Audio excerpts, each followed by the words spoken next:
Dear students, இந்த வீடியோவில் half life time or half life period அப்படின்னா என்னென்னு பார்க்க போகிறோம். ஸோ வந்து இந்த ஆஃப் லைஃப் டைம் வந்து எப்படி குறிப்பிடுவாங்கன்னு பார்த்தீங்கன்னா டி ஆஃப் அப்படின்ற மாதிரி வந்து குறிப்பிடுவாங்க.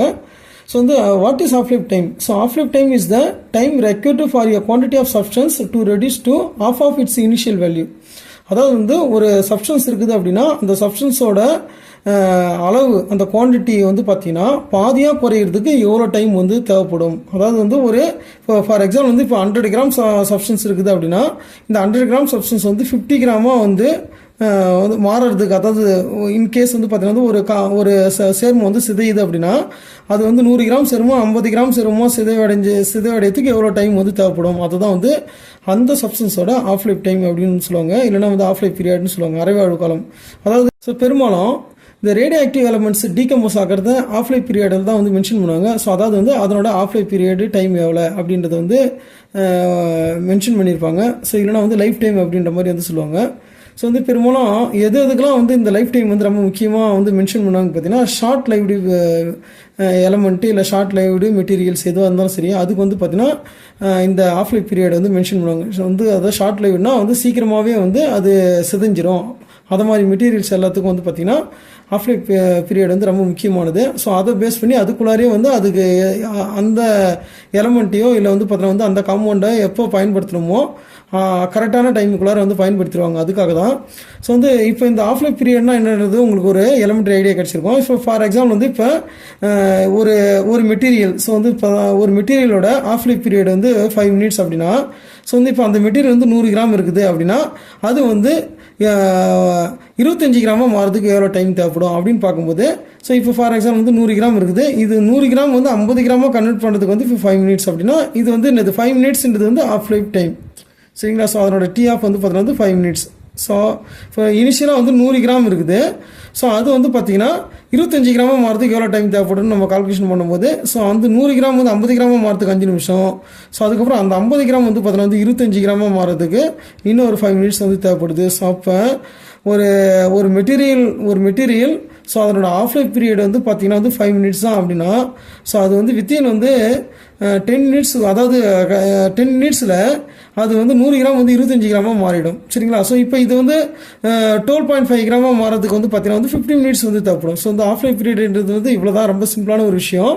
ஸோ இதே தான் வந்து பார்த்தீங்கன்னா வந்து இப்போ கெமிக்கல் கைனடிக்ஸ்லேயும் வந்து அப்ளை பண்ணுறோம். என்னென்னு வந்து பார்த்தீங்கன்னா நீங்கள் வந்து இனிஷியலாக வந்து இப்போ 1 மோலார் சொல்யூஷன் இருக்குது அப்படின்னா, ஸோ அது அந்த 1 மோலார் வந்து 0.5 மோலாராக மாறதுக்கு வந்து எவ்வளோ டைம் தேவைப்படுது. ஸோ அதுதான் வந்து பார்த்தீங்கன்னா வந்து இப்போ ஆஃப் லைஃப் டைம்னு வந்து நம்ம சொல்கிறோம். சரிங்களா? ஸோ இதுக்கான ஈக்குவேஷன்ஸ், அதாவது வந்து order of reaction equation for half life. சரிங்களா?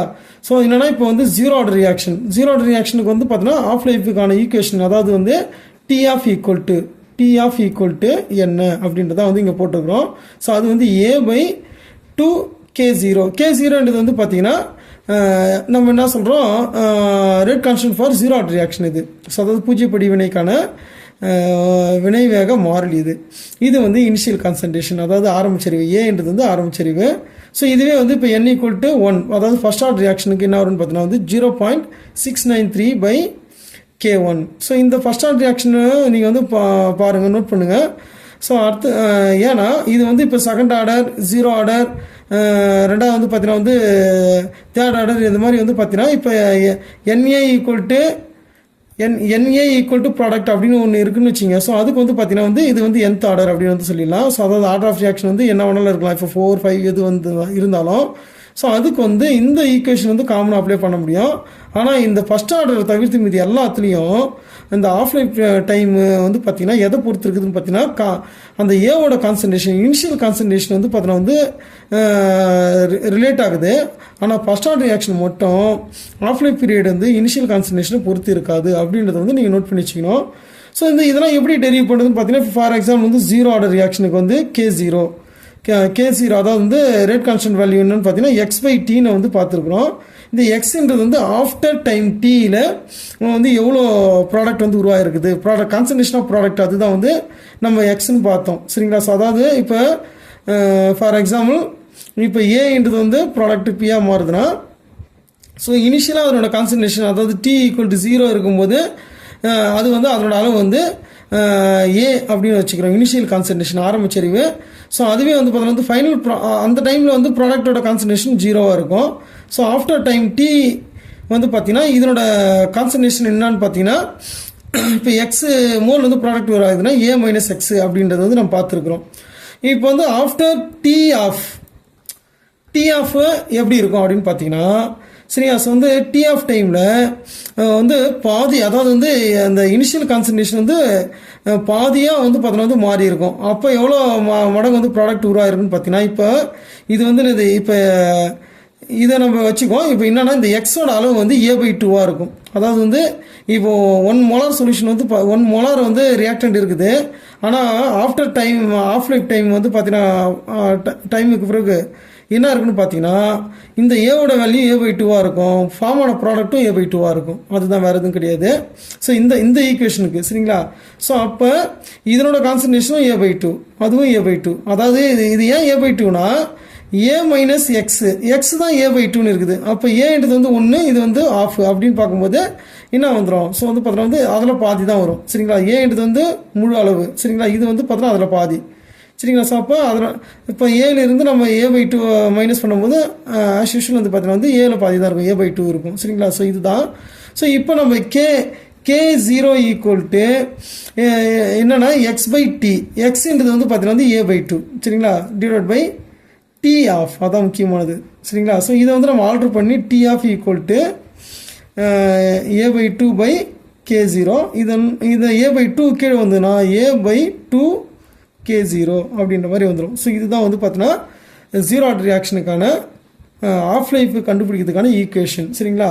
ஸோ அடுத்தது நம்ம இப்போ ஃபஸ்ட் ஆர்டர் ரியாக்ஷனுக்கும் என்ன வரும்னு பார்க்கலாம். ஃபஸ்ட் ஆர்டர் ரியாக்ஷனுக்கான K1, அதாவது ஈக்குவேஷன் ரேட் கான்ஸ்டன்ட்கான ஈக்குவேஷன் வந்து பார்த்தோன்னா என்ன வரும்னா K1 equal to 2.303 divide by T into log of A/A minus x சரிங்களா. ஸோ இது வந்து ஆஃப்டர் டைம் டீயில் வந்து நம்ம கான்சன்ட்ரேஷன் மெஷர் பண்ணும்போது அது வந்து எக்ஸ் மோல் வந்து இருக்கும் சரிங்களா.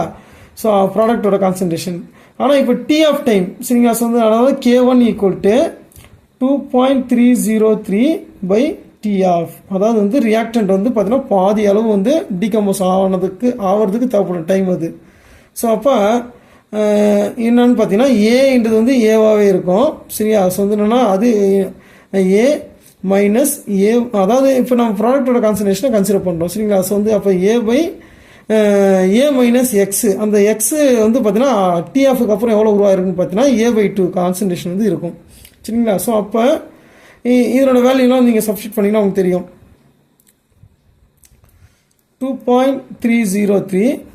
ஸோ இதை வேணால் நான் வந்து இது மல்டிப்ளிகேஷன் தான் இருக்குது, ஃபுல்லாகவே மல்டிப்ளிகேஷன் இருக்குது, ஆல்ட்ரு பண்ணலாம். இல்லை நீங்கள் வந்து கடைசியாக கூட ஆல்ட்ரு பண்ணிக்கலாம் சரிங்களா. ஸோ வந்து ஏன்னா இடையில பண்ணால் கன்ஃபியூஷனாக இருக்குது வாய்ப்பு இருக்குது.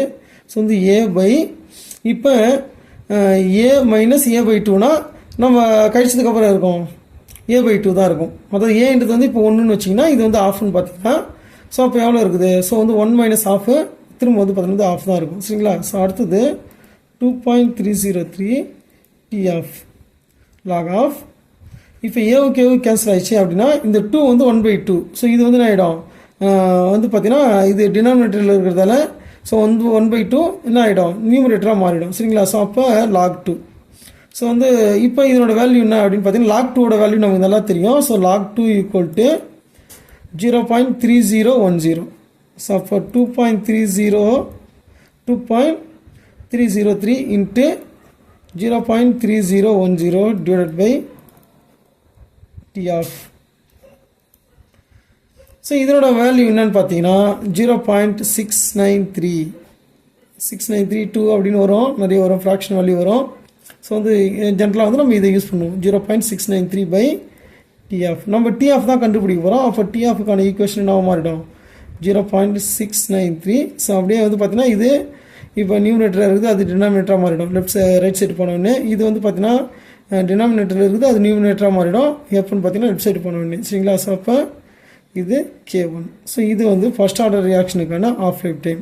ஸோ இதே தான் நீங்கள் வந்து இப்போ செகண்ட் ஆர்டருக்கான K2 ஈக்குவேஷனில் அப்படியே அப்ளை பண்ண வேண்டியதான் 1/t into 1/A minus x minus 1/A. இந்த ஈக்குவேஷனில் எக்ஸுக்கு பதிலாக நீங்கள் A/2 அப்படின்னு போட்டிங்கன்னா உங்களுக்கு வந்து நம்ம என்ன ஈக்குவேஷன் இங்கே டெரிவ் பண்ணியிருக்கோமோ அதுவே கிடச்சிரும்.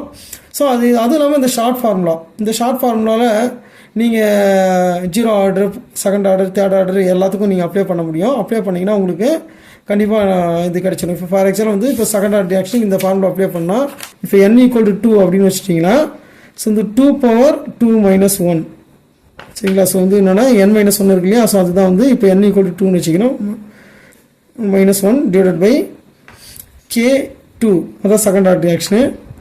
n - 1 2 - 1 a⁻2 - 1 சரிங்களா.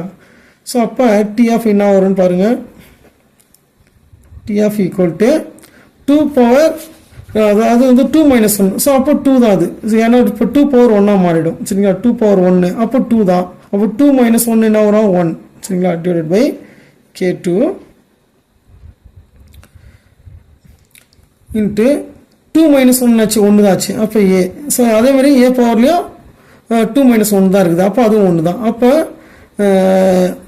T ஆஃபுக்கான equation for second order reaction சரிங்களா. ஸோ என்ன இருக்குது 1/K2 × A. ஸோ இதுதான் வந்து நம்ம போட்டு 1/K2 × A. ஏன்றது வந்து இனிஷியல் கான்சன்ட்ரேஷன். ஸோ இது வந்து நீங்கள் அதாவது ஜென்ரலாக வந்து பார்த்தீங்கன்னா நீங்கள் அந்த அதாவது NA = ப்ராடக்ட் சரிங்களா. ஸோ இது எல்லாத்துக்கும் நீங்கள் அப்ளை பண்ண முடியும் எக்ஸப்ட் ஃபர்ஸ்ட் ஆர்டரை தவிர்த்து இது எல்லாத்துக்கும் அப்ளை பண்ண முடியும். 0 ஆர்டர் ரியாக்ஷனுக்கும் அப்ளை பண்ண முடியும். எந்த ஈக்குவேஷன் பார்த்தீங்கன்னா இந்த ஈக்குவேஷன் சரிங்களா. இந்த ஈக்குவேஷனை நீங்கள் 0 ஆர்டருக்கு அப்ளை பண்ணாலும் அதே தான் வரும். நீங்கள் பார்த்தீங்கன்னா அப்ளை பண்ணி பாருங்கள், பார்த்துட்டு கமெண்ட்ஸ் பண்ணுங்கள். ஸோ வந்து இப்போ உங்களுக்கு அந்த ஆஃப் லைஃப் பீரியட் அப்படின்னா என்னென்னு புரிஞ்சிருக்கும். அதேமாதிரி வந்து பார்த்தீங்கன்னா டிஃப்ரெண்ட், ஏன்னா இந்த காம்படிட்டிவ் எக்ஸாம்லாம் இந்த ஆஃப் லைஃப் பீரியட் வச்சு கொஸ்டின்லாம் கேட்குறாங்க. ஸோ அதுவும் இல்லாமல் இதில் நிறைய இருக்குது. ஸோ இப்போ என்னென்னு பார்த்தீங்கன்னா நிறைய கொஸ்டின்லாம் கேட்பாங்க. அதாவது T ஆஃப் இப்போ 0 order reaction, first order reaction இதுக்கெல்லாம் வந்து கொஸ்டின் கேட்பாங்க. எஸ்பெஷலி ஃபர்ஸ்ட் ஆர்டர் ரியாக்ஷன் ஒரு காம்பவுண்ட் வந்து பார்த்தீங்கன்னா இப்போ 99.9% டீகம்போஸ் ஆகிடுச்சு, ஷேக் ஆகிடுச்சு. ஸோ 99 இவ்வளோ தூரம் வந்து டீகம்போஸ் ஆகிடுச்சு அப்படின்னா ஸோ இப்போ இதுக்கு வந்து எவ்வளோ டைம் வந்து தேவைப்படும் அப்படின்ற மாதிரி வந்து கொஸ்டின் கேட்கலாம். ஸோ அப்போ நீங்கள் வந்து TF வேல்யூன்னு ஒன்று கொடுத்துருவாங்க சரிங்களா. ஸோ கொடுத்ததுக்கப்புறம் இங்கே வந்து ஈஸியாக நீங்கள் கண்டுபிடிக்க முடியும். என்னென்னா இந்த ஃபார்முலாவில் இப்போ A/A வந்து 100% சரிங்களா. ஸோ வந்து A - X 100 - 99.9 அப்போ 0.1 சரிங்களா. ஸோ அதை வச்சு நீங்கள் கால்குலேஷன் போடும்போது உங்களுக்கு ஈஸியாக வந்து அந்த ஆன்சர் கிடைச்சிடும். ஸோ அது என்னன்னு பார்த்தீங்கன்னா இப்போ 99.9% வந்து ஒரு காம்பவுண்ட் டீகம்போஸ் ஆகிறதுக்கு எவ்வளோ டைம் வந்து தேவைப்படும் அப்படின்னு பார்க்கும்போது அது எவ்வளோன்னு பார்த்தீங்கன்னா T = 10 × TF சரிங்களா. ஸோ இவ்வளோ டைம் வந்து தேவைப்படும். ஸோ அதாவது 10 டைம் சரிங்களா. 10 டைம் TF வேல்யூ அதான் முக்கியமானது. இப்போ 5 மினிட்ஸ்ன்றது ஆஃப் லைஃப் பீரியட்னா 5 × 10. ஸோ அப்படி பார்க்கும்போது 50 மினிட்ஸ் வந்து தேவைப்படும் அப்படின்றது வந்து அதாவது ஆஃப் லைஃப் பீரியட் ஒரு வேளை 5 மினிட்ஸாக இருந்ததுன்னா 99.9% டீகம்போஸ் ஆகிறதுக்கு சரிங்களா. ஸோ வந்து எவ்வளோ தேவைப்படும் 10 × 5 மினிட்ஸ் சரிங்களா. ஸோ அப்போ 50 மினிட்ஸ் வந்து தேவைப்படும். ஸோ இது மாதிரி ரொம்ப சிம்பிளானது தான் நீங்கள் ஆஃப் லைஃப் பீரியட்லாம் வந்து கண்டுபிடிக்கிறது. ஸோ இந்த ஆஃப் லைஃப் வச்சு நமக்கு எப்படி ப்ராப்ளம்லாம் வரும், ஸோ அதெல்லாம் எப்படி சால்வ் பண்ணலாம் அதெல்லாம்